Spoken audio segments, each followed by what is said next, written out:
Hello po, good evening. Ako po si Bukang Liwayway, Chieftain Administrator ng Remontado Dumagat Drive of NCR and Rizal. Ngayong gabi po, ako'y nagpapasalamat sa Panginoon na safe po kami nakauwi at hindi po kami nakaramdam ng sakit sa katawan o any sickness po na pwede po naming maramdaman. Ang Panginoon po ang nagsusustain po sa amin ng lakas at nagsistrengthen po ng aming immune system po para lumaban po at patuloy po sa paglaban at sa pag-aayos po ng aming mga dokumento. Kahapon po, pumunta po ako sa NCIP Sampaloc, Tanay Rizal. Mga alas 9 ng umaga, nakarating ako doon ng 10 ng umaga kasi galing na po, malapit din naman ako doon. Kasi gusto ko lang po i-confirm itong case number ng binigay ko sa akin ng CIP na summon. So hinahanap po itong mga dami na ginamit po nila na kinasuhan daw namin. Kasi hindi ko po matanggap ang bagay na ito dahil wala po akong kumbaga parang wala akong naisip na dahilan para ako ay kasuhan ng mga to. So pumunta po kami kahapon sa NCIP. So praise the Lord dahil time na yon may meeting po ang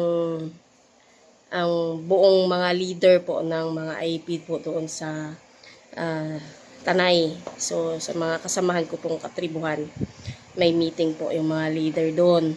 So, then, naisip ko na andoon din itong mga to na nagpakaso sa akin. And then, dahil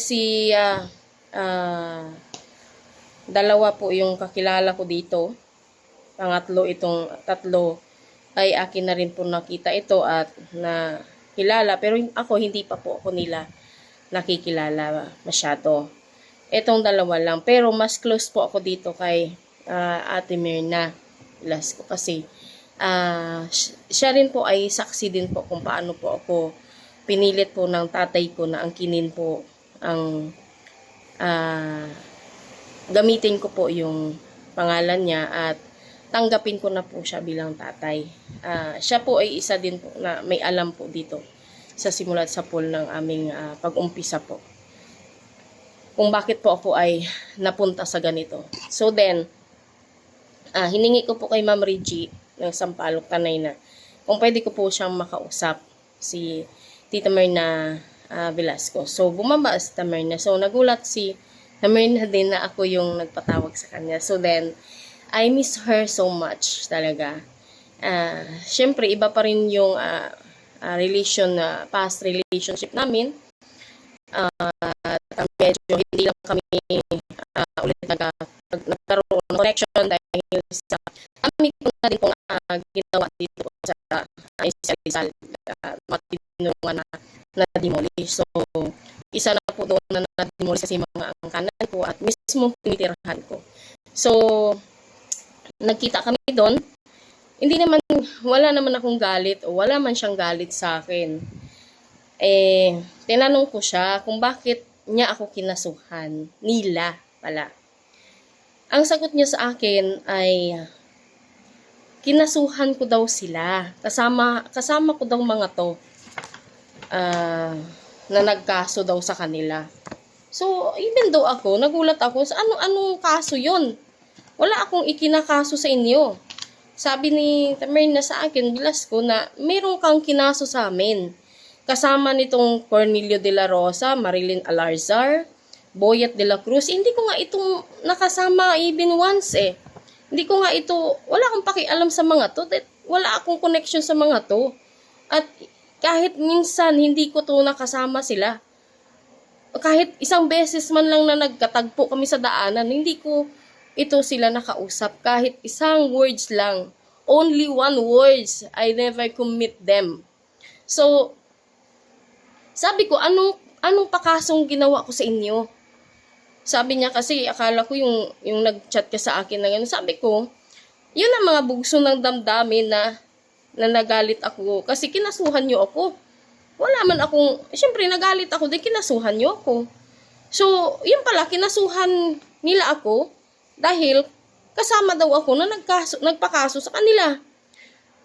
Kaya doon ko naintindihan na itong NCIP, instead dito sa Section 44, na ang function nila sa amin ay mag-assist sa amin, tulungan kami, iangat kami, pakilala kami ng mga katribuhan, ay sila yung nagfa-function para hindi kami magkakaintindihan, hindi kami magkaunawaan, at hindi kami magkakaisa, kundi magkaaway-away kami at magkawatak-watak kami. Ako kasi hindi ko ugali yung hindi kausapin ang taong katulad nito na galit sa akin na wala man akong alam kung ay kagalit sa akin. So then, sabi ko kay Ma'am Reggie, I just want to request kung ano po yung sinasabi niyang kinasuhan ko sila. Or, bakit yung complaint affidavit nila sa pagpakaso sa akin. So, sabi daw ni Ma'am Reggie sa akin, sa hearing daw po namin sa videocam, ay kailangan ko daw po na doon ako mag-request. Bakit videocam? Pupunta ako sa office. Saan? Pupuntahan ko kahit ano kalayo. Pupuntahan ko yan para makuha ko lang ang complaint affidavit nila. Kasi sabi ko sa harapan ni Ma'am Reggie sa NCIP na Sampaloc, Tanay, ang sabi ko, dapat bago nyo ako sinali dito sa pakasong ito, dapat tinanong nyo muna ako personal. Dahil number 1, meron po akong email ad, meron akong numbers na mga dokumento na sinasubmit po sa NCIP. And then, hindi nyo ako kilala, wala kayong alam sa akin, isinali nyo ako dito without a proof. Anong proof ninyo na isali ako dito sa kanila at ilagay ang pangalan ko sa ganitong sistema? Ha? Ang ginagawa ninyo, pinapaaway kami mga tribuan eh. Binibigyan kami gap. Binibigyan kami na hindi kami magkaunawaan, magkaaway-away kami. Nang sa ganun, kayo naman na sa NCIP ay kaya nyo kaming gamitin sa gusto nyong paraan. Hindi po ba? Kasi kung wala kayong proof sa akin, nakasama ko mga to, at hindi nyo ako kinausap bago nyo ako nilagay dito, paninira to sa akin. Sinisira nyo ako, sinisira nyo pangalan ko, sinisira nyo organization ko. Ano ba kayo NCIP? Ha? Basta na lang kayo maglagay ng pakaso sa akin na hindi nyo alam. Hanggang napunta kayo sa posisyon na yan at napunta kayo sa trabaho ng NCIP, wala kayong mga alam. Mga attorney kayo, di ba? Ano pinag-aralan nyo as a lawyer, as a legal? Legal, di ba? Attorney, di ba? Lawyer kayo, di ba? Kaya kayo nakaposisyon sa NCIP. How come di nyo alam ang tamang legality, tamang batas na dapat bago ninyong ginawa yan, may prosesong tama? Di po ba? Ako wala akong pinag-aralan, wala akong tinapos. Pero may common sense ako kahit kaunti. Ano eh? Ayusin niyo po. Wala po kayong proof na kasama ko mga to. At wala kayong proof sa mga bagay na po na yan para kasuhan ko mga yan. Ano pa ang sabi ni Tamerna sa akin?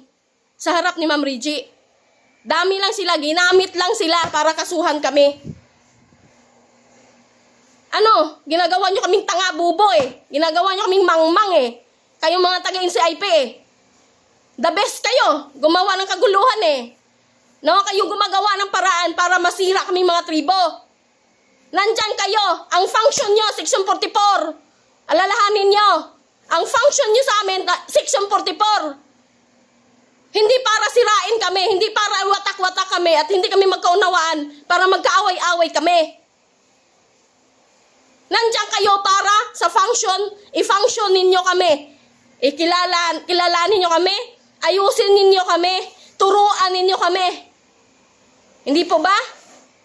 Hindi para bigyan ng isang gap na pag-aawayan at hindi namin pag-uunawaan. Lahat ng mga leader ng IP, ng aking katribuhan, nirirespeto ko yan. Kahit kahit gaano pa yan sila kasama o gaano pa yan sila sa mga kwento ng iba, I never take a chance to hate them. Alam po ba yan?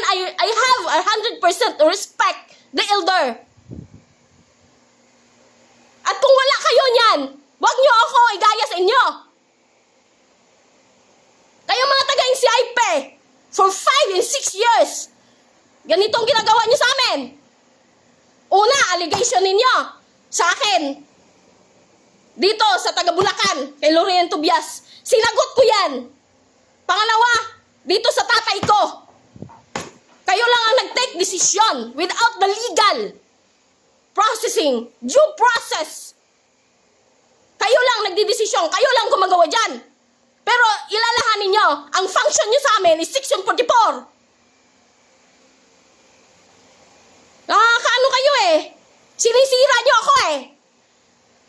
Wala akong sinisira ni isa sa inyo. At even though one of the elder of my tribe, I never take them a grudges.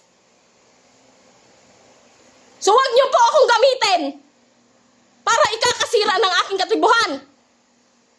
Nakakasama sa loob. Galit sila sa akin na hindi pa nga kami nagkakausap. Hindi pa nga kami nagkakasama kahit once. Galit na sila sa akin. Dahil kagagawa nyo. Ang bubobo nyo, tagaing saipe. Ang bubobo nyo. Bakit ganyan kayo? Personal ang ginagawa nyo sa akin. Pang personal. Wala akong ginagawang masama. Kaya kaya kong humarap at lumaban. Dahil una sa lahat, may takot ako sa Panginoon. Una sa lahat, ang sabi ng Panginoon, respect your parents and your elder. Alam ko yan at takot ako dyan. Kaya kahit isa dyan, wala akong sinaktan, wala akong kinukuha sa kanila, wala akong panluloko, at wala ako ever since na inaapakang tao. Mas matanggap ko pa, ako yung laitin nyo. Mas matanggap ko pa na ibaba nyo yung pagkatao ko. Pero dalhin nyo ako na nagpakaso ako sa mga matatandang IP. Hindi ko matanggap po yun. Dahil ako, malaki ang respeto ko sa mga matatanda. Lalo na pag senior.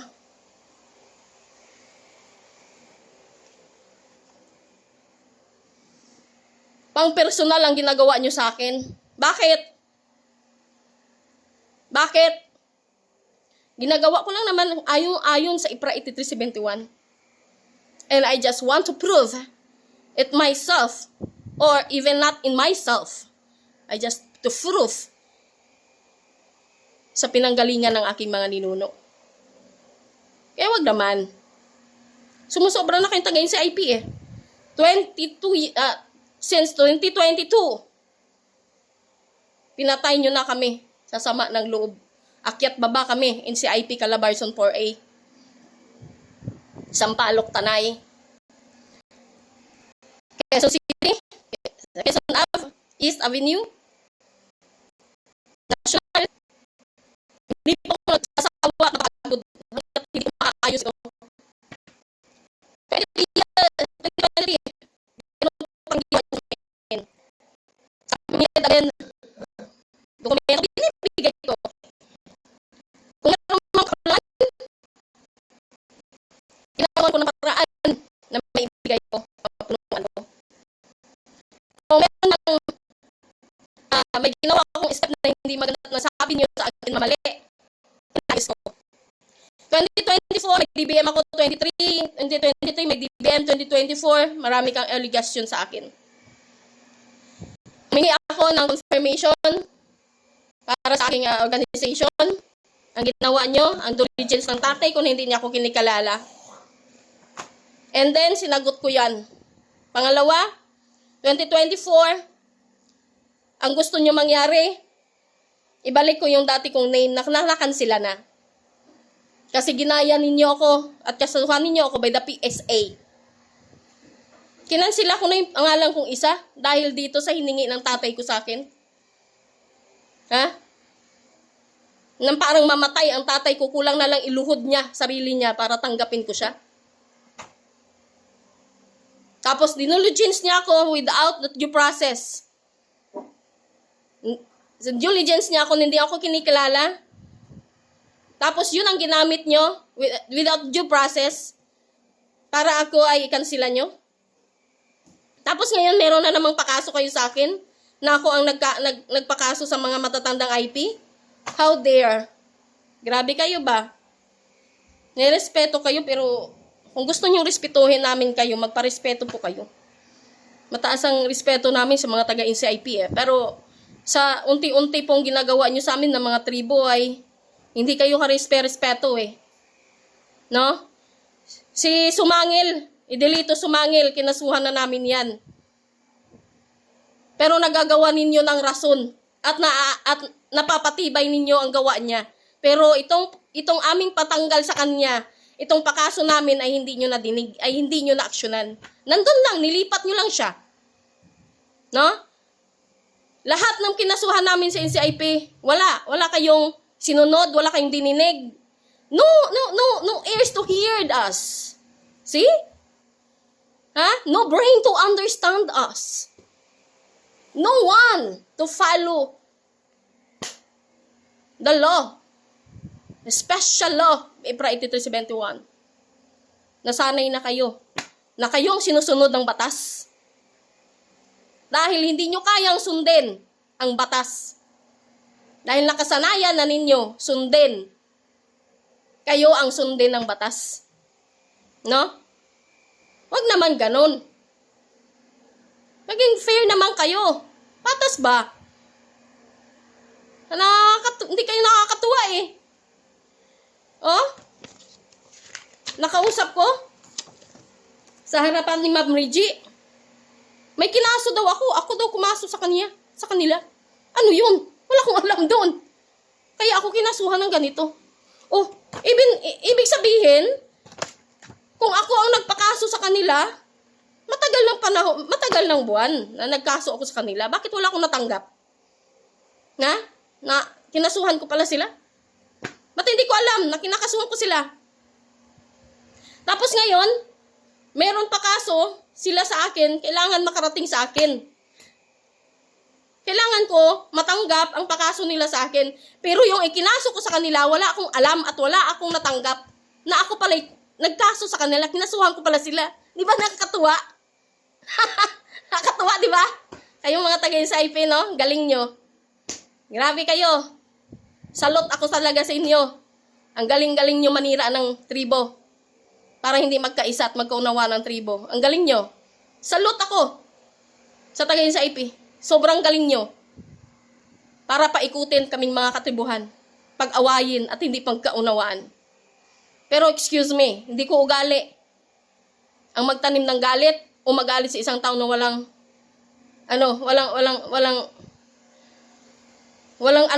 basihan para ako magalit. Kumprontahin ko yan, bawat isa. At kung sino man ang gumawa nito, babalik ko to sa kanya. Kailangan ko ang proof. Hindi pwedeng ako yung magsasagot na, hindi ko kilala yan, hindi ko ano yan. Kayo ang nagpakaso nito sa akin eh. Hindi po ba? Tapos, mayroon pa kayong pakaso na ako ang gumawa ng kinasuhan ko sila. Di ba kayong gumawa nun? Oh, bigyan niyo akong proof. Di po ba? Kailangan yung bigyan ako ng tamang, hindi yung ako yung sasagot sa inyo, na sasabihin ko, na hindi ko alam yan, hindi ko kilala yan. You need to do. Di po ba? Ginawa nyo to, sagutin nyo ako ngayon, ito. No? Hindi ko kailangan akong magsagot dyan. Kayo kailangan sumagot sa akin. Yung pakasong, sinabi nyong kinasuhan ko mga to, bigyan nyo ako. At itong pakaso nila sa akin, na complaint affidavit nila sa akin, bigyan nyo rin ako. Ang complaint affidavit ko na ginawa ninyo para sa kanila, na ako ang nagpakaso sa kanila, complaint affidavit na ginawa nyo na ako ang gumawa para sa kanila, bigyan nyo rin ako. Galing nyo rin Galing nyo, nakakatuwa kayo. Nakakatuwa talaga kayo. Salute na salute talaga ako sa inyo. Sobra talaga. Baw na baw ako. So much talaga. Thank you very much talaga. Kayo lang nagpapakilala mismo sa mga sarili ninyo sa amin. Kayong mga taga-SIP. Kayo lang talaga. You know? I bow it. Baw na baw kami sa inyo. Sobrang galing nyo. Sobra talaga. Nakakatuwa talaga kayo. Pero kaya ko kayong harapin kahit saan tayo magkita at saan tayo haharapan, magkakaharapan. Hindi ko kayo uurungan dahil wala akong ginawang masama. Kahit kanino man. Kaya sinitong gabi, ako ay nagpapasalamat sa inyo. God knows everything. There is, of course, kung anong ginawa nyo, yan ang babalik sa inyo. More than that, the Christ is within. Yan. Ako, ginawa nyo akong ganito. Pure ang puso ko. Pure ang pagkatao ko. Wala akong ginagawang masama. Kaya the Christ, ibabalik yan sa inyo. Yan ang tandaan. Sa bagay, di naman kayo takot eh. Pero hindi yan mapupunta sa inyo, sa mga anak nyo, apo nyo. Yan ang kawawa. Yan sila matanggap at masasakripisyo ng cars ninyo. Ako, wala akong ginawang masama. Kaya kung ano yung tinanim mo, yun ang aanihin mo. Remember, yun lang ang sa akin. Remind ko lang, kung anong ginawa nyo at ginagawa nyo, yan yung aanihin nyo. Right now, walang ganun. Pero, sa mga anak at apo nyo, maawa naman kayo. Think of it.